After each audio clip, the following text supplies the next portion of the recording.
Hey, pull up a chair. Welcome to the table. I'm Dr. Paula, and I am a licensed mental health therapist, a licensed professional counselor, and a certified clinical mental health counselor, nationally certified counselor, and a board certified telemental health provider. I also hold a doctorate in education with a focus on specialization, actually, on traumatology. I just wanted to pop in today just to kind of share some thoughts on how to deal with some difficult things and the hard things, right? The other day, I was working out and actually going for a walk, which is how I take care of myself. And the thought, handle hard things better, came to mind. And it was a statement that the head coach of Duke University, Lawson, stated to her players that they needed to learn how to handle hard better. And that really resonated with me. And I just wanted to share some thoughts about that with you because, every day that we walk through, we're gonna come across some hard things, and hard can be defined differently for everybody else and for every individual because everyone is different. Everyone's experience is different. Everyone's definitions and meanings that they give to quote unquote hard things is going to be different. So, in order to manage those things that we are trying to deal with and come across and the conflicts that we deal with, we have to learn how to handle them better so that we can make sure that we are taking care of ourselves both mentally, physically, and spiritually. And emotionally as well too, because sometimes the hard things seem to paralyze us and make us feel as if we can't do certain things, or we just lose motivation. We sometimes isolate ourselves.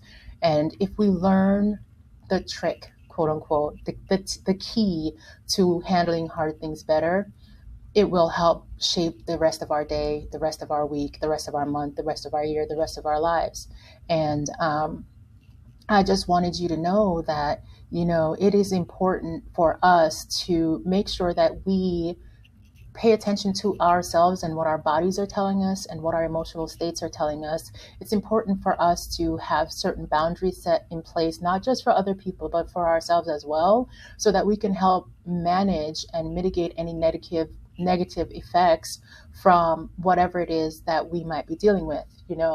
Today I happen to be wearing a shirt saying coping skills alphabet, and it has a list of different things you can do from A to Z to help yourself cope. And it's just so impactful and empowering to know that you have the power and the ability and the capacity to change the way that you think about certain things and the way that you handle certain things, because if you give much more meaning to something that doesn't need it, it can cause you feel like you're carrying a heavy burden, or cause you to feel guilty, or cause you feel some sense of low self-esteem, some poor confidence in your abilities and capabilities to do something. Okay, we all have the power to make our days better, and it's a matter of, are we going to focus on what makes ourselves better, or are we going to put energy into the things that deplete us, right? So as you go through the day, just take some time to just set aside time for yourself, right? Set aside time to kind of process things. I do journaling a lot. I go for long walks. I like to walk with my friend, and we go around in like an area that's close by, and there's water nearby. I love to be near water and the possibility of seeing dolphins because I'm here in Florida, and that is always exciting. But I'm always in a much better mood when I'm out in nature just walking, because it helps me to clear my mind. Writing poetry, stories, educational journals, anything like that, and guidebooks, or just even a letter, helps me to kind of release some of all the negative thoughts that I might be dealing with, or all the extra thoughts that come in that are too weighty to handle, especially in my field as a therapist.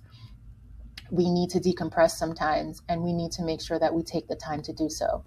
So if any of this sparks anything within you, take some time, at least take some time for yourself today, because you are very important. Self-care has to be one of the most important things on your schedule today and every day.